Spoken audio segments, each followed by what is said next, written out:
Que disfruteu!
Ens la pots llegir? D'acord.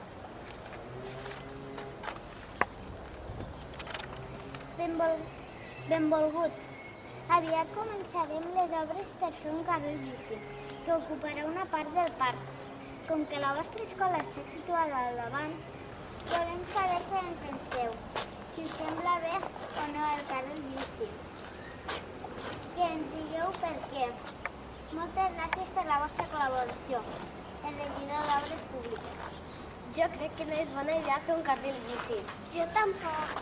Per què, Júlia? Perquè ens farem treure una atracció del parc.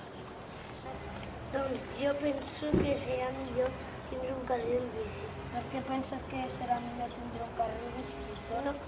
No hi haurà tants perills per creuar el carrer. No passaran tants cotxes perquè les bicis tenen preferència. Jo també estic en contra. Per què decidem? Jo penso com tu, Júlia, tindrem menys lloc per jugar al parc. Maria, tu només has llegit la carta. Què opines? Jo també estic en contra de que es faci el carril bici. Per què, Maria? Perquè penso igual que Basile i Júlia, no tindrem tant espai per jugar. Ei, jo també vull opinar. Crec que serà millor no fer el carril bici perquè m'agrada jugar al parc i tindre més espai per jugar. Com veig que tots estem en contra menys de tots, ara li escriurem una carta al regidor d'Obres Públiques i li comentarem les nostres opinions. Sí, d'acord!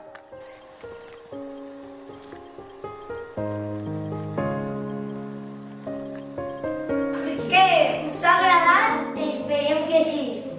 En el curtmetratge heu vist que les opinions poden ser a favor o en contra.